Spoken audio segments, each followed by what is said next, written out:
네, 안녕하십니까. 중소벤처기업부 불공정거래 개선과장 노영석입니다. 지금 화면에 보이는 것처럼 납품대금 연동제를 설명드릴 건데요. 이 설명에 앞서서 먼저 오늘 그 행사장에 비치되어 있던 그 자료집, 로드쇼 개막식 자료집을 먼저 잠깐 설명을 드리겠습니다. 이 자료집을 열어보시면요. 목차를 보시면은 크게 5개로 구분되어 있습니다. 첫 번째 로마자 1번이 납품대금 연동 특별약정서 가이드북입니다. 이 가이드북은 연동조항을 특별약정 형태로 어떻게 기재할지를 저희가 예시와 함께 설명한 내용이고요. 이 설명 내용을 PPT 형태로 만든 것이 바로 오늘 설명드릴 로마자 3번 납품대금 연동제 설명자료가 되겠습니다. 그러니까 로마자 1번과 로마자 3번은 사실상 같은 내용이고 형식만 다르다고 보시면 될 것 같고요. 그 다음에 로마자 2번은 동행기업 모집 공고문입니다. 공고문은 이제 내일 공식적으로 저희 중기부 홈페이지와 대중기협력재단 홈페이지에 오전에 게시될 예정이고, 이 동행기업이 바로 작년 9월에 그 시행했던 시범사업과 같은 개념입니다. 이 동행기업에 참여하신 기업들 대상으로 저희가 여러 가지 인센티브도 제공해 드리고, 또 추후 이제 법이 시행된 이후에 우수기업 선정에 어떤 기본적인 전제로 그렇게 활용될 예정입니다. 그리고 이 모집 공고문에는 부침 1, 2, 3이 들어있는데, 이 부침 2가 기존 계약의 이 연동조항을 특별약정 형태로 기재할 때 사용할 수 있는 샘플입니다. 부침 2 납품대금 연동 특별약정서는 저희 중기부가 마련한 샘플이고요. 부침 3 하도급대금 연동계약서는 공정위가 마련한 샘플입니다. 아직까지는 저희가 이제 내용에 있어서는 사실상 동일한데 샘플을 2가지로 현재는 준비가 됐습니다만은 부득이하게 이제 하도급법이 아직 개정이 안 됐습니다. 법이 통과가 안 돼가지고. 그래서 하도급법이 통과되고 나면은 이 양식도 공정위 협의해서 하나로 만드는 걸로 일단 큰 줄기의 협의는 된 상태입니다.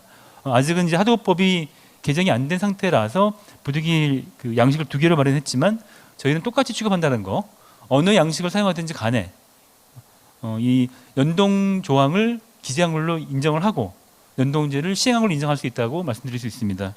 그 다음에 로마자 4번은 그 연동제에 대한 FAQ입니다. 그동안 저희가 이런 설명회라든지 또는 뭐 국민신문고 형태 또는 전화라든지 여러 가지 경로로 저희가 저희한테 질의가 들어온 게 있었고, 그 질의 내용을 정리한 작업을 하고 있고요. 그 중에서 공정위와 지금 협의도 하고 또 외부 자문도 거쳐서 이견 없이 외부에 오픈해도 좋다라고 판단된 것들만 일단 33개를 추렸습니다.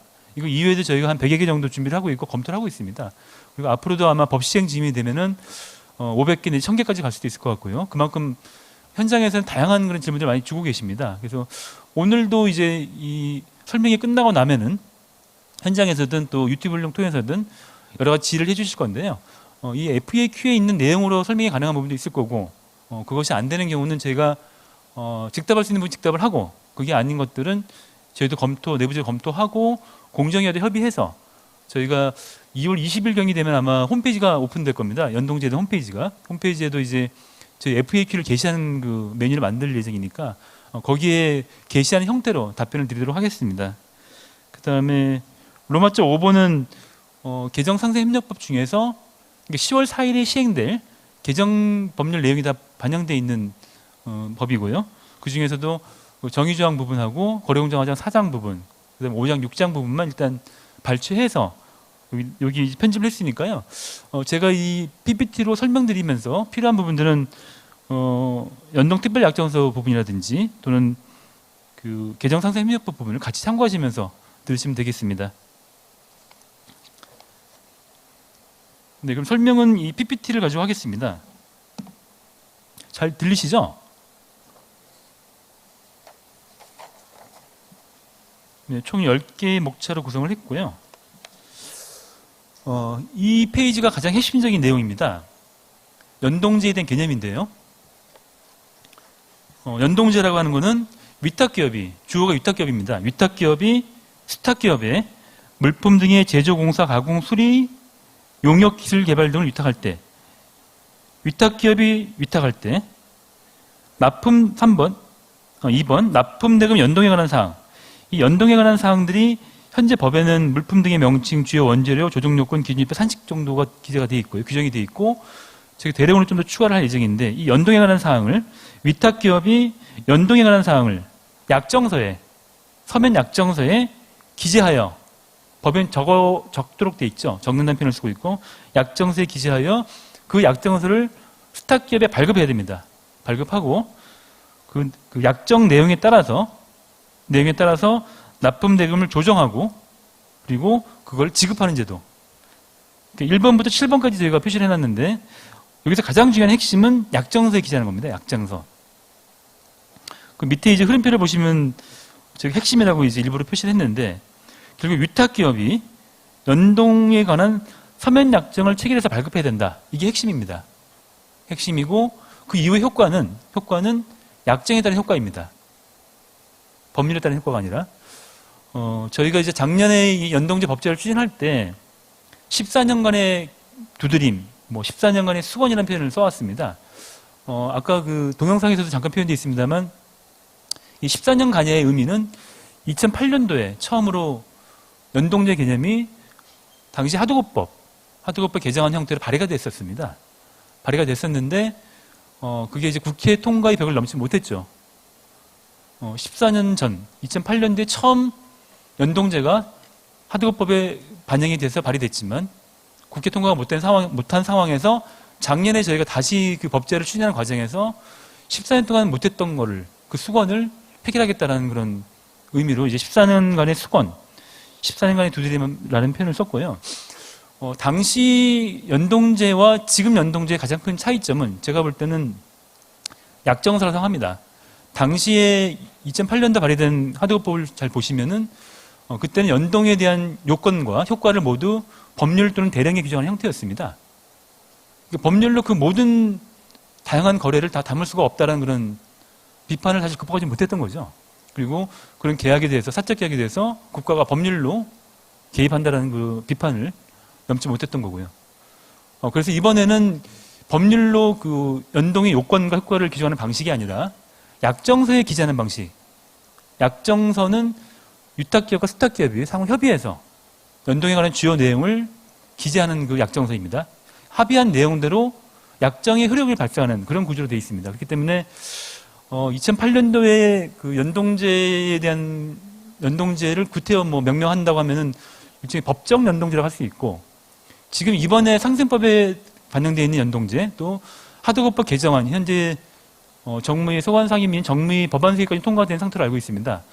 거기에 그 정무위 개정된 법안은 똑같이 약정 연동제입니다. 약정서에 기재하는 형태로 약정의 효과를 발휘하는 그런 형태입니다. 지금 이제 공공조달 같은 경우에는 국가기업법에도 연동제가 있습니다. 물가 변동에 따라서 대금을 조정하는 제도가 있고 그것도 철저하게 법정 연동제입니다. 법에 따른 요건에 따라서 효과가 발생하는 것이기 때문에 그래서 저희가 작년에 연동제를 법제할 때 가장 특징적으로 생각했던 부분은 법의 모든 것을 담기는 어렵다라는 거였고 약정서에 담도록 한다. 약정서는 왜냐하면 위탁기업과 수탁기업의 합의의 산물이기 때문에 그 다음에 우리는 약정을 잘 준수하는지만 본다. 그리고 약정서에 담을 때 최소한의 그 방어 장치들 예를 들어서 연동 요건을 지나치게 높게 설정해가지고 실제로 연동 약정을 했음에도 불구하고 연동제가 작동하지 않도록 하는 그런 부분들은 제한할 필요가 있다. 최소한의 제한만 두는 형태로 그렇게 했던 겁니다. 그리고 지금 말씀드린 그 약정 연동제라는 게 가장 큰 특징이고 또 하나 특징은 기준지표 개념을 설정을 했습니다. 이건 물론 법에도 이제 대령으로 저희가 규정하겠습니다만은 기준지표 방식은 여러 가지 있겠지만 일단은 실제로 수탁기업이 원재료를 얼마에 사는지를 확인하지 않고 객관적인 지표가 변동한다고 하면은 그 변동분을 가지고 조정 요건을 충족했는지를 따져본다는 겁니다. 그리고 변동률에 상응해서 대금을 조정하는 방식 이런 방식을 일단 원칙적인 형태로 만들었습니다. 그래서 개별 기업들이 실제로 그 동일한 원재료를 살 때도 시기라든지 또 내고파에 따라 가지고 다를 수가 있기 때문에 그것들을 일일이 확인하지 않고도 연동제를 적용할 수 있도록 그렇게 했다는 점. 그래서 약정서가 중심이다. 그 다음에 기준지표를 도구적 개념으로 한다. 이 두 가지가 이제 이번에 시행되는 연동제의 가장 큰 특징이라고 볼 수 있겠습니다. 이 약정서는 워낙 중요하기 때문에 좀 자세히 말씀을 드렸습니다. 추진경과는 뭐 잘 아시겠지만은 작년 9월 이 자리에서 자율추진 협약식을 개최한 바가 있고요. 현재 1월까지는 그 참여 기업이 좀 증가를 했습니다. 그래서 위탁기업 47개사, 스탁기업 345개사, 총 392개사가 이걸 참여하고 있고, 저희가 이제 내일부터 다시 공고를 통해서 이 참여 기업을 확대하겠다는 그 계획을 말씀드린 바가 있습니다. 이 상생협력법은 부처 협의 과정을 거쳐서 법안 발의하고, 그 법이 이제 국회 본회의 통과된 시점이 10월 8일이었고 공포된 시점이 1월 3일이었습니다. 1월 3일이었기 때문에 시행은 그로부터 6개월 후인 7월 4일, 그리고 또 일부는 9개월 후인 10월 4일 시행될 예정입니다. 하드급법도 지금 정무위 법안사를 통과한 상태이기 때문에 아마 2월 내지 3월 내에는 국회 본회의까지 통과하지 않을까, 그렇게 생각을 하고 있습니다. 그 다음에 시행시기 및 적용내입니다. 시행시기는 방금 말씀드린 것처럼 10월 4일 날 시행되는 것은 연동제의 의무사항들입니다. 그리고 규제에 대한 사항들입니다. 그렇기 때문에 사실상 시행되는 시기는 10월 4일로 보셔야 될 것 같고요. 다만 이제 지원본부라든지 또 우수기업 선정이라든지 이런 내용들은 규제와 관련 없는 사항들은 그보다 앞서 공포로부터 6개월 후인 7월 4일 시행되게 됩니다. 그리고 이 대상은 연동약정을 체결될 대상 거래는 시행일 이후에 최초로 체결 또는 갱신되는 수의탁거래 약정부터입니다.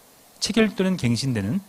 그래서 만약에 10월 4일 이전에 이미 뭐 7월 1일 날 계약을 하고 그 이후에 1년 단위로 갱신한다고 했을 경우에는 10월 4일 이후라 하더라도 당장 이 연동약정을 기재하실 필요는 없는 거고, 갱신한 시점에 이 연동약정을 체결하시면 됩니다. 그리고 시행 시기는 지금 상생협력법은 공포일로부터 6개월 내지 9개월 후라고 되어 있지만은 하드급법은 저희랑 똑같이 맞추기 위해서 7월 4일, 10월 4일을 명시할 겁니다. 공포일로부터 몇 개월 후가 아니라 날짜를 특정해가지고 시행일을 맞출 거고, 동일한 날, 똑같은 날 법이 통과된다고 하면은 똑같은 날 시행된다고 보시면 되겠습니다. 예, 그 다음 적용대상 거래입니다. 적용대상 거래는 주요 원재료가 있는 수의탁 거래입니다. 이 수의탁 거래라고 하는 거는 상생법상의 개념이고요. 하도급법상으로는 이제 하도급 거래라고 하죠. 하도급 거래. 그러니까 상생법의 위탁기업이 하도급법의 원사업자라고 보시면 되고, 상생법의 수탁기업이 하도급법의 수급사업자라고 보시면 됩니다. 그리고 상생법의 수의탁 거래가 하도급법상은 하도급 거래. 주요 원재료가 있는 수의탁 거래이고, 대신에 뒤에서 말씀드리겠지만 예외 사유에 해당되지 않는 경우에 이 적용해야 될 의무가 발생하는 겁니다. 수의탁 거래는 이번에 법 개정된 건 아니고 기존 법 2조에 규정되어 있는데, 위탁 기업이 물품 등의 제조 등을 위탁하고 스탁 기업이 그 위탁 내용에 따라서 제조 납품하는, 이때 제조는 제조 등입니다. 납품하는 걸 말합니다. 이때 스탁 기업은 중소기업으로 제한되어 있습니다. 그렇기 때문에 중소기업과의 거래가 아니면은 이 위탁 거래 하더라도 연동 약정을 체결할 의무가 있는 건 아닙니다. 대기업끼리 거래할 때는 이 연동이 의무는 아닙니다. 물론 뭐 자율적으로 시행하는 건 당연히 무방하고요. 다만 예외적으로 이제 중소기업이 스탁기업입니다만은 예외적으로 중견기업 특별법상으로는 평균 매출액 또는 연매출액이 3천억 미만인 중견기업인 경우에는 중견기업이 스탁기업으로서, 그러니까 스탁을 받아서 하는 거래를 상졸제 대기업과 한다라고 하면 이때는 똑같이 상생법상 스탁기업 똑같은 보호를 받게 됩니다. 그래서 상졸제 대기업의 경우에는 이 3천억 미만의 중견기업과 거래할 때도 중소기업 아니지만 똑같이 연동약정을 체결해야 될 의무가 있습니다. 위탁이란 말은 뭐 저희가 법에서도 판매 위탁은 제외되어 있고 또 단순 구매는 제외되어 있습니다. 그 다음에 주요 원재료는 납품대금에서 10% 이상을 차지하는 원재료입니다. 납품대금이라고 하는 것은 발주당 그 금액은 아니고요. 한 건의 계약당 총 금액입니다. 그래서 그리고 또 이 원죄료의 개념에는 밑에 이제 Q에 있는 것처럼 인건비라든지 경비는 제외되어 있습니다. 개념상으로. 요즘 뭐 난방비 문제도 있고 여러 가지 경비에 대한 부분도 이슈가 있습니다만은 이번에 그 연동제는 일단 원재료만을 대상으로 하고 있습니다. 만약에 이제 경비라든지 인건비가 예측 못할 정도로 인상한다고 할 경우에는 기존 상생법에 있는 또 하도급법에 있는 납품대금 조정 협의 제도를 활용하실 수는 있습니다. 원재료는 천연자원말을 의미하지는 않습니다. 그러니까 보통 흔하게 들 수 있는 예로 이제 뭐 그 코퍼, 동이라든지 뭐 시멘트 이렇게 말씀드립니다만은 사실 화합물도 가능합니다. 그리고 그 조립물도 가능하고요. 다만 이제 이런 화합물이나 조립물의 경우는 객관적인 기준지표를 어떻게 설정할 것이냐 그런 그 실무상의 어려움이 있습니다. 다만 양 기업이 협의해서 이거를 그 지표를 설정하자라고 하면은 중간재도 당연히 원재료가 될 수 있습니다. 그렇기 때문에 10% 이상을 차지하는 원재료는 대부분 다 있을 겁니다. 없는 경우는 거의 없을 걸로 보이고요.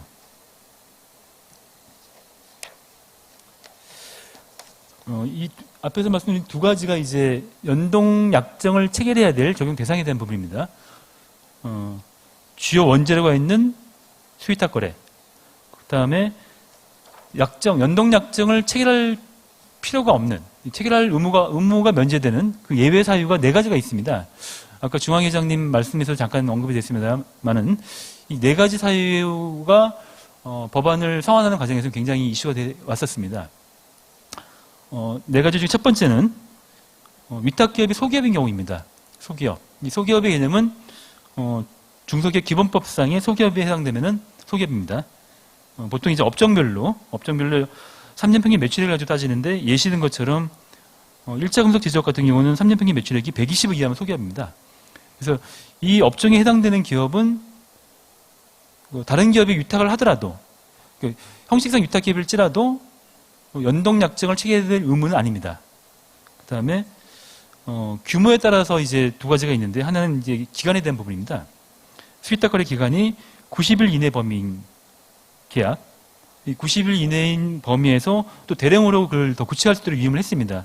그러니까 90일 이내라고 법률이 되어 있기 때문에 90일을 보다 길게 하지는 못할 거고요. 대량에서 더 같거나 아마 짧게 할 걸 하겠는데 이때 그 거래 기간이라는 표현이 발주 기간도 아니고 경과 기간도 아닙니다. 이건 거래 기간입니다. 계약 기간이고 보통은 계약이 유효 기간이라 보시면 될 것 같고요. 그러니까 단적으로 이제 1년짜리 계약을 했다라고 하면은 90일이 경과하지 않더라도 연동 약정에서 정한 요건이 발생하면은 연동을 이행해야 되는 거죠.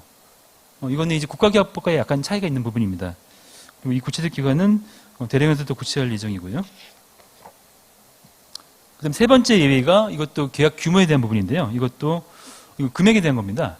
납품 대금이 1억 원 이하인 경우 이것도 이제 대량에서 이하의 범위 내에서 위임할 수 있도록 하고 있고요. 이것도 마찬가지로 발주당 금액은 아닙니다. 계약당 거래 금액이고 그다음에 중요한 게 네 번째입니다. 이 네 번째가 저희가 그 부처 협의하는 과정에서든 또 국회와 협의하는 과정에서든 가장 이슈가 됐던 사항이고 이 미연동 합의의 그 부작용에 대한 우려 때문에 여러 가지 또 보완 장치들이 법률로서 또 많이 들어가기도 했습니다. 일단 이 연동하지 않기로 합의한 경우는 연동약정 체결 의무에서 벗어나는데 이 취지 자체는 아까 말씀드린 것처럼 연동약정 체결 의무 주체는 위탁기업입니다. 위탁기업인데 스타기업 사정으로 연동을 하지 않기를 원하는 경우가 있을 수 있습니다. 저희가 실제로 이제 면담이라든지 사례를 이제 수집해서 보니까 근데 그런 경우에도 위탁기업이 약정 미체결에 대한 책임을 부담한다는 것은 좀 문제가 있다라는 어떤 인식도 있었고요. 그래서 연동 약정을 하지 않기로 위탁기업과 스탁기업이 합의했다고 하면은 그 합의는 존중한다는 의미입니다. 다만 실제로 합의했는지 보통의 경우 이제 위탁기업은 거래상주의가 좀 세다고 보고 스타 기업은 거래상지가 좀 약하다 보지 않습니까? 그러면 눈치만 줘도 그냥 안 하겠다고 할 수 있는 거기 때문에 이게 정말 스타 기업의 진정 의사가 있는지를 확인하는 차원에서 연동하지 않기로 합의한 경우에는 그 취지와 사유를 약정서에 기재하도록 하고 있습니다. 이 취지는 당연히 연동하지 않기로 했다는 사실이겠죠. 그 사실이 취지가 될 거고, 이유는 뭐 여러 가지 있을 텐데, 이것도 저희가 나중에 그 Q&A 통해서 좀 정리를 하려고 하는데, 가장 이제 흔하게 드는 예로는 이제 스타기업이 원하지 않는 경우입니다. 근데 원하지 않는 것도 그냥 막연하게 원하지 않는다고 해서는 안 될 것 같고, 왜 원하지 않는지. 예를 들어서 뭐 지금 그 이번 연동제는 인상도 연동이지만 인하도 연동이거든요. 그러면 현재 거래하고 있는 그 제품에 소요되는 원재료가 지금까지는 쭉 인상을 해왔는데 이 약정을 체결하는 시점을 보니까 인하되는 트렌드더라. 그러면 이제 인하되는 경우는 스타기업이 어쨌든 대금을 덜 받게 되는 거지 않습니까? 그 전보다. 물론 이제 원재료 가격에 맞춰서 받는 거긴 하지만 그런 경우에는 이제 스타기업이 원하지 않을 수도 있겠죠. 이제 그런 것들을 사유를 정확하게 약정서 서면에 기재하라는 취지입니다. 나중에 그거를 확인할 수 있도록. 그냥 알아서 그냥 안 하기로 했습니다. 이게 아니라 안 하기로 했다는 그 취지와 왜 안 하기로 했는지 사유를 정확히 적고 그 다음에 이런 것들이 또 악용돼서는 안 되기 때문에 이걸 보완하는 장치로서 탈법행위라는 그 규제를 새로 신설을 했습니다. 탈법행위라는 규제. 뒤에 설명을 드리겠지만 거래상지를 이용해서 연동하지 않기로 합의를 유도한다라든지 강요하는 경우 이런 경우는 탈법행위가 됩니다. 이 탈법행위 경우는 그 규제의 강도가 더 셉니다. 이미 법률에 단순하게 약정서를 미발급한 경우는 과태료 1,000만 원 이하지만 탈법행위의 경우는 과태료 5,000만 원 이하입니다. 그리고 아마 벌점도 더 세게 부여하는 걸로 진행이 될 것 같습니다. 그것이 당시 이 미연동 합의를 연동약정 의무에서 제외시켰을 때의 그 합의사항이었습니다. 이 제도를 악용하지 않도록 규제는 더 강화해야 된다. 그거는 해당되는 부분에서 말씀드리겠습니다.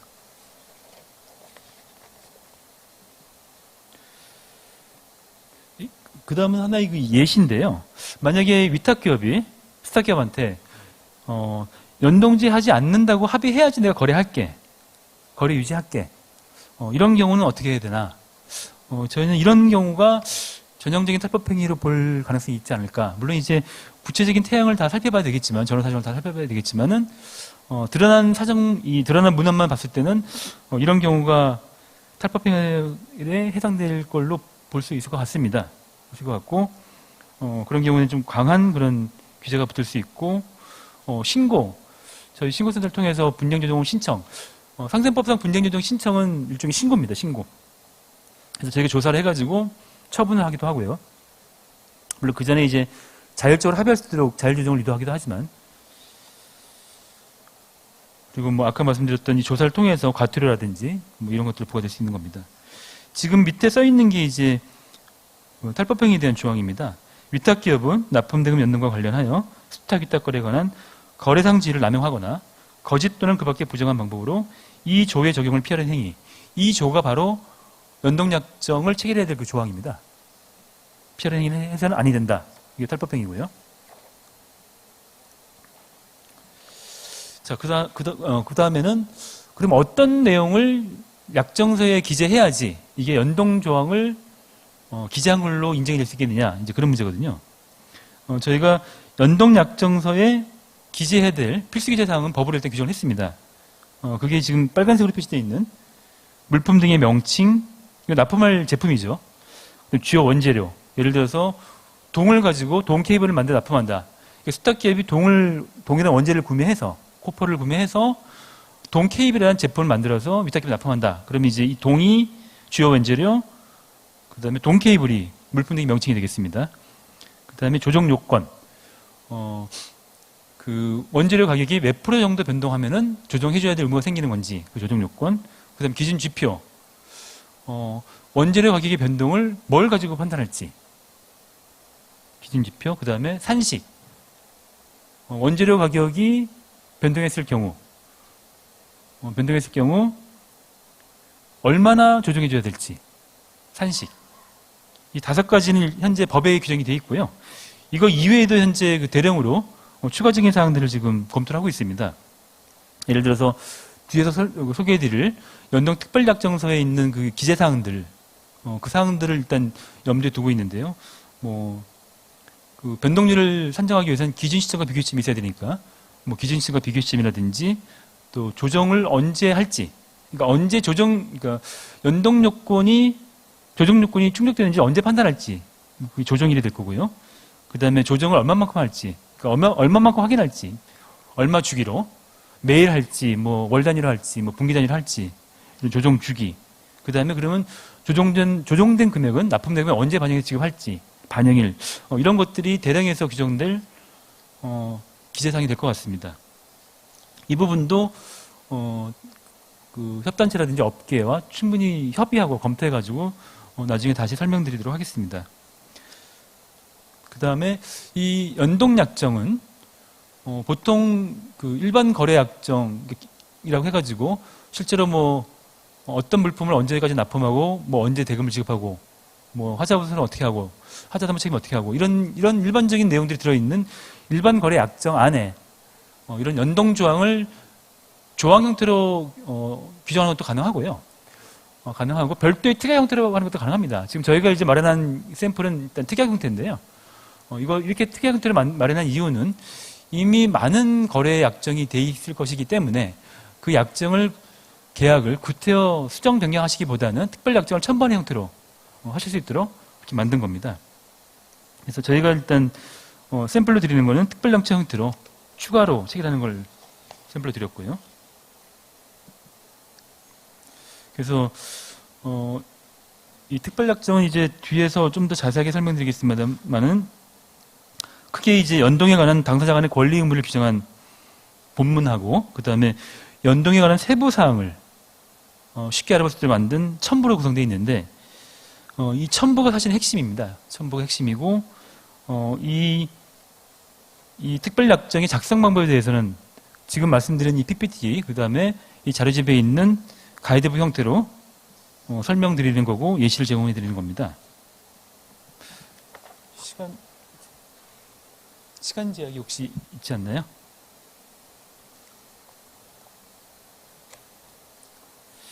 네, 특별약정서는 이제 뒤에 보시는 바와 같이 본문이 3장으로 되어 있고 그 다음에 이제 첨부가 2개가 있습니다. 첨부가 2개 있는데 본문 내용은 주로 이제 정의조항이라든지 기준지표에 대한 설명, 그 다음에 연동표, 이 첨부 1이 연동표입니다. 연동표에 따라가지고 사실은 조정한다고 생각하시면 됩니다. 연동표 작성 방법, 그 다음에 연동 절차, 그 다음에 이 특별약정의 효력, 그 다음에 서류 비치 의무, 이렇게 규정을 하고 있고요. 첨부의 연동표가 뒤에 보시는 것처럼 양식입니다. 빈칸만 들어있는 거고, 이 표에 보시는 것처럼 구분란이 아까 말씀드렸던 법정 기재 사항들을 쭉 열거한 겁니다. 그 다음에 기재사항들은 이 법정 기재사항들에서 합의한 사항들을 적는 칸이고요. 첨부 1이 핵심이고, 그다음 첨부 2는 이제 하나의 히스토리 관리 차원에서 그동안 언제 얼만큼 조정했는지, 조정된 결과의 단가가 얼마인지, 이걸 서로 확인해가지고, 확인한 차원으로 서명 또는 기명단이라는 형태로 유지한다는 차원입니다. 그래서 이 본문과 첨부 1까지가 하나의 그 계약의 효력을 발휘한다고 보시면 되겠습니다.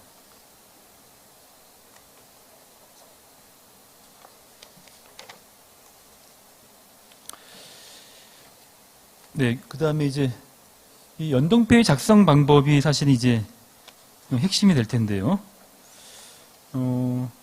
이 작성 방법은 뒤에서 좀 설명을 드리는 걸로 하고, 그 다음에 연동 절차, 본문에 있는 내용 중에 연동 절차 조항은 조정일, 이 납품된 연동표에 기재된 조정일마다 원재료 가격 변동률이 조정 요건을 충족했는지를 확인하는 거고, 요건의 충족 여부를 확인하고 충족했다고 판단되면은 산식에 따라 대금을 조정하는 겁니다. 그러니까 여기서 그 정한 그 조정일마다 확인해야 되는 의무가 유사기업에 있는 겁니다. 별도로 수탁기업이 확인해 주세요 또는 조정해 주세요 청구하지 않더라도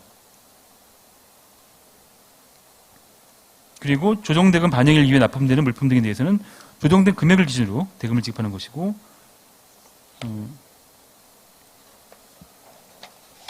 그다음에 이거 특별약정에서 효력되지 본문에 있는 조항인데요. 이거는 특별약정은 수의탁 거래 기간 동안 유효하다. 그러니까 이 특별약정이 기존의 수의탁 거래 약정을 체결하고 추가로 체결하는 걸 전제로 한 겁니다. 유효하고 다른 약정보다 우선하다고 일단 우선적 효력을 규정했고요. 그다음에 이 특별약정은 납품대금 조정 협의제도에 적용을 배제하지는 않습니다. 납품대금 조정 협의제도는 연동제와는 달리 공급원가 전체, 그러니까 원재료, 경비, 인건비의 변동이 있을 때 사후 변동을 확인해서 조정해 주세요라고 요청하는 절차에 대한 겁니다. 절차에 대한 거고, 이 연동 약정은 사전에 적어도 계약 체결 시 또는 이벤트 발생하기 전에 사전에 체결한 약정에 따라서 실제로 대금을 조정하는 겁니다. 절차적이 아니고요. 그런데 이 연동 약정을 체결했다고 해가지고 기존 상세법에 있는 납품대금 조정 회비제도의 적용을 배제하지 않습니다. 이 구성은 하대급도 똑같습니다. 그 다음에 이 특별약정은 상세법 25조 1항 4호에 있는 납품대금 증액 의무, 그러니까 상위 기업이 증액해준 경우 증액의 그 비율에 따라 가지고 그 하위 기업한테 또 증액해줄 의무가 있지 않습니까? 이건 하대급도 동일한 조항이 있는데요. 그 적용을 배제하지는 않습니다. 두 개가 같이 효력을 발휘하게 되는 겁니다. 그런 내용들을 특별약정서 본문에 하나의 그 조항으로서 규정을 한 겁니다. 이 특별약정서에 규정할 내용들은 아까 말씀드린 것처럼 법정 기재사항이 규정이 되면은 그 자체로 상습법상 약정서 기재 준수 그러니까 발급 의무를 한 거고요. 이 효력에 대한 부분은 사실은 하나의 그 예시입니다. 예시이지만 가능하면 이 효력에 대한 부분도 이 예시에 있는 내용들을 유의해 주십사 요청을 드린 거고, 만약에 이게 없다고 하더라도 약정서 밀발급으로 저희 보지는 않을 거고요. 혹시 다른 조항이 저촉되는지는 따져보겠지만은 약정서 밀발급 이슈는 아닌 겁니다. 네, 그 다음에 그 첨부1 표에 기재될 내용들입니다. 그동안 반복적으로 말씀드렸습니다만은 물품 등의 명칭은 납품할 제품의 명칭입니다. 가장 쉬운 예로 코퍼를 가지고 동 케이블을 만든다고 했을 땐 동 케이블 이걸 기재하시면 되는 거고요. 그 다음에 연동대상 원재료는 동 케이블을 만든다고 했을 땐 동이 되겠죠. 동이 될 거고, 지금 이 샘플은 현재 법 시행 전이기 때문에 구태여 그 원재료가 차지하는 비중이 10% 이상인 주요 원재료만을 대상으로 하지는 않습니다. 10%가 안 되는 것도 하실 수 있어요. 해도 됩니다. 그렇기 때문에 이제 그냥 원재료를 표현했던 거고요. 법이 시행된 이후에는 주요 원재료는 반드시 들어가야 됩니다. 주요 원재료라는 의미는 원재료 비용이 납품되고 10% 이상 차지하는 경우 그게 주요 원재료 되는 거고요. 그 다음에 중요한 게 기준지표인데요. 기준지표라고 하는 것은 원재료 기준 가격의 상승 또는 하락 정도를 측정하는 기준이 된 지표입니다. 이건 보통 이제 공신력 있는 기관이 주기적으로 고시하는 게 있습니다. 우리가 흔히 드는 그 LME, 런던 메탈 익스체인지라고 하죠. LME 지표가 있을 거고, 또 한국에서 고시하는 것도 있을 수 있고요. 그 다음에 기준 가격은 이 특정 시점의 기준 지표에 따른 가격이 되는 겁니다. 그러니까 기준 시점의 기준 지표 가격 또는 비교 시점의 기준 지표 가격, 이 두 개를 비교해 가지고 원재료가 변동했는지, 원재료 가격이 변동했는지를 판단하는 거죠. 그래서 기준 지표라는 개념을 설정하신다고 하면은 기준 지표에 따른 특정 시점의 원재료 가격이 기준 가격이다 이렇게 이해하시면 되겠습니다.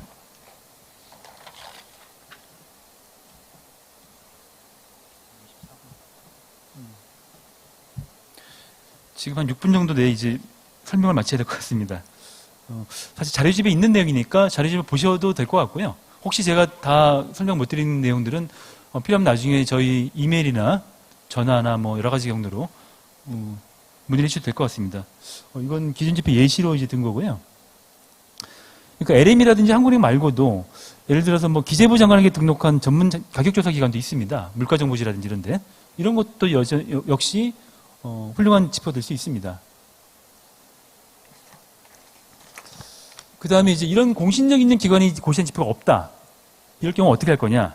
이게 사실 문제입니다. 이게 문제인데, 여기서 1, 2, 3 세 가지 정도 저희가 예시를 들었는데, 첫 번째는 위탁기업이 원재료의 판매처와 직접 협상한 가격. 그러니까 경우에 따라서는 대기업이 자기들의 협력사를 위해서 협력사한테 원재료를 판매하는 판매처하고 직접 가격을 협상합니다. 그런 사례가 있더라고요. 그건 이제 볼륨 내고도 이제 받고 여러 가지 이점이 있겠죠. 그러면 협상한 주체는 위탁기업이기 때문에 가격을 알 거고, 그 다음에 스탁기업은 그 가격대로 어쨌든 원재료 판매처부터 받으니까 당연히 그 가격을 알 수 있겠죠. 상호가 서로 알 수 있는 가격이 되는 겁니다. 객관적으로. 그래서 이런 것도 훌륭한 기준 지표가 될 수 있다. 그 다음에 이제 1번의 두 번째 문장은 또는 뒤에 있는 거는 위탁기업이 스탁기업에게 판매한 가격입니다. 이거는 유상사급제를 생각하시면 됩니다. 그러니까 원재료를 위탁기업이 스탁기업한테 유상으로 판매하고 나중에 납품단가의 그 원재료 비용만큼을 얹어가지고 납품단가에 반영해주는 그런 제도. 이 경우에는 위탁기업이 팔았으니까 또 스탁기업이 구매했으니까 당연히 그 가격을 알 수 있겠죠. 이것도 이제 지표가 될 수 있을 거고요. 그 다음에 이제 이건 아니더라도 두 번째는 판매처가 스탁기업한테 판매한 가격인데 위탁기업도 쉽게 알 수 있는 가격이 있습니다.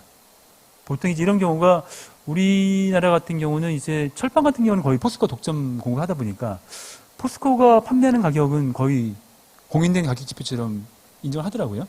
이런 경우는 서로가 확인할 수 있기 때문에 객관적인 지표가 될 수 있을 것 같고, 그래도 모르겠다. 그래도 지표가 없다. 특히 중간재기 같은 경우. 그러면 당사자들 간에 자료를 바탕으로 해가지고 협의해서 정할 수도 있습니다. 예를 들어 위탁기업이 수탁기업이 제시하는 견적서를 신뢰한다. 내가 당신이 제시하는 견적서 신뢰할게. 견적가대로 하자. 그러면 그 견적가가 올라가면 올라가는 대로, 내려가면 내려가는 대로 지표가 반영됐다고 보고 연동제를 정할 수 있는 겁니다. 이건 물론 당연히 상호 합의가 돼야 되겠죠. 그 다음에 기준 시점, 비교 시점은 이 기준 지표가 변동했는지를 따져보기 위한 시점입니다. 시점이고, 결국은, 비교 시점의 기준 지표상 가격과, 그 다음에 기준 시점의 기준 지표상 가격 두 개를 비교해가지고 조정 요건을 충족하는지를 판단하게 되겠죠. 그 다음에 조정 요건입니다. 조정 요건은 저희가 아까 모두에 말씀드린 것처럼 가능하면 모든 것을 다 약정서 기반으로 하고자 했지만 최소한 이것만큼은 담아야 된다는 요구가 있어가지고 담았던 부분인데, 조정 요건이라고 하는 것은 몇 프로 이상 변동하면은 대금을 조정해야 된다는 그 몇 프로이죠. 몇 프로인데 이 조정 요건을 지나치게 높게 설정하게 되면은 연동 약정을 체결하더라도 연동제가 작동이 안 될 수가 있기 때문에 그거를 일정 수준 이하로 낮춰야 된다는 겁니다. 그러니까 예를 들어서 조정 요건을 10% 정도로 설정하거나 10% 이하 설정은 가능합니다. 예를 들어서 조정 요건을 3% 설정한다. 이게 가능하겠죠. 5% 가능할 거고. 그러면 실제로 20% 인상했다. 조정 요건은 5% 설정했는데 5% 플러스 마이너스 5% 이상 변동했을 경우에 연동한다고 설정했는데 실제로 원재료가 20% 변동했다. 그러면 이거는 하지 말라는 거냐? 그건 아닙니다. 조정 요건을 10% 언더로 설정하라는 의미이지 인상 자체가 10% 언더로 제한된다는 얘기는 아닙니다. 이 부분이 아주 간단한 내용인데 많이 혼돈하신 분들이 계셔가지고 이제 다시 말씀드리는 건데, 조정 요건을 과도하게 높지 않도록 설정하는 의미로 10%를 실링을 둔 겁니다. 실링. 그리고 실제로 그 설정된 조정 요건은 그 이상 변동이 있으면 충족이 되는 거죠. 그러면 조정 요건에 따라서 연동제를 시행해야 된다는 의미입니다. 이건 실링 개념이다라고 이해하시면 될 것 같고요. 조정주기도 이제 뭐 수시로라고 하시는 경우도 있습니다. 저희가 시범 운영을 해보니까 보통 월 단위라는 경우가 많은데 수시로. 변동은 사실 수시로 있으니까 수시로 확인해서 조정해 주겠다. 그렇게 하는 데도 꽤 있습니다. 그 다음에 보통은 이제 조정을 확인하고 요건 충족을 확인하고 나서 변동 여부를 판단하고 다음에는 그 이후 납품하는 물품에 대한 대금부터 반영해 주는 게 일반적이겠죠. 다만 이제 그걸 언제 날짜를 특정할 수도 있고, 그렇기 때문에 이제 반영일도 일단은 특별작전서에 기재하도록 저희가 준비를 했습니다. 그 다음에 산식입니다. 산식은 여러 가지 다양한 예시를 많이 요청을 하시고 계신데, 가장 간단한 산식은 이제 변경단가는 기존 단가에다가 뭐뭐뭐 곱하기다 라는 게 될 거고요. 보통은 이제 변동분에다가 이거는 뭐 동케이블을 예로 들다 보니까 이제 중량을 한 거고, 그 다음에 반영 비율은 변동분 전체를 다 대부분의 윗닫기를 다 부담합니다. 그렇기 때문에 100% 기재한 건데, 이거를 협의해가지고 뭐 일정 비율로 쉐어하자라고 할 수 있는 겁니다. 만약에 윗닫기에 70%만 부담할게, 변동분을. 그러면 이게 70%가 되겠죠. 반영 비율이. 여기는 100% 되어 있습니다만은. 그 다음에 첨부 2는 이제 하나의 히스토리 관리 차원에서 처음 특별약정 체결 당시에 단가가 얼마였는지, 당시 기준 가격이 얼마였는지, 원재료 기준 가격이. 그랬다가 23년 2월 1일 날 기준으로 원재료가 얼마로 변동했고, 그 변동분에 따라서 조정된 단가가 얼마인지, 이거를 쭉 히스토리 차원에서 관리하자는 의미입니다. 한번 조정해 주고 나중에 다시 조정해 줄 때는 기존 조정해 준 부분이 사실은 기준이 되는 거거든요. 근데 그 부분이 이제 이렇게 관리표가 없게 되면은 다시 또 계속 과거 히스토리를 뒤져가지고 또 찾아야 되는 번거로움이 있기 때문에 하나의 편의 차원으로 만든 겁니다. 예, 제재 사항에 대한 것만 간단히 말씀드리고 오늘 발표는 끝내겠습니다. 약정서 미기재 시 제재는 일단 1,000만 원 이하 과태료고요.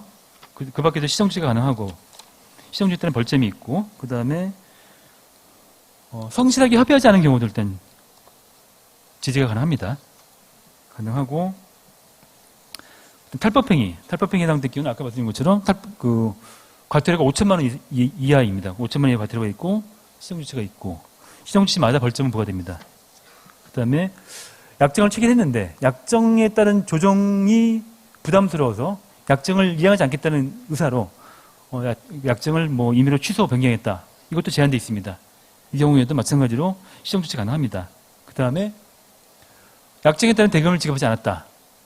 대금을 지급하지 않은 경우는 이건 저희가 이번에 개정된 내용은 아닙니다만 당연히 이제 상세법 위반으로서 대금 미지급에 해당됩니다. 그렇기 때문에 시정조치 가능하고 과태료는 없습니다만은 시정명령이 나갈 경우, 그 얼마를 언제까 지급하라는 시정명령이 나갈 경우에 시정명령을 공포 이후에도 이행하지 않으면 시정명령 불이행이 됩니다.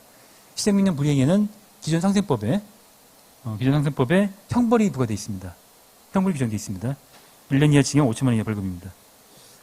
그 다음에 저희가 이제 동행기업은 아까 말씀드린 것처럼 내일 공고문을 통해서 모집을 할 거고요. 가능한 한 많이 참여해 주시기를 요청드립니다.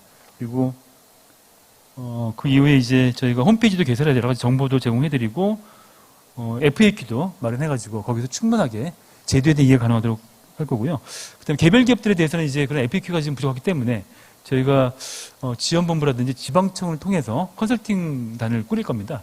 그럼 컨설팅 조직이 직접 개별 기업을 방문해가지고 컨설팅을 할 수 있도록 할 거고, 오늘 배포해드린 자료집과 같은 자료집도 계속 업데이트를 하고, 특히 FAQ 같은 경우는 오늘은 33문항이 포함되어 있습니다만은 차지에는 100문항, 많게는 1000문항까지 생각을 하고 있습니다. 그래서 방대한 게 자료를 가능하면 만들어서 이행에 도움이 될 수 있도록 그렇게 준비를 하겠습니다.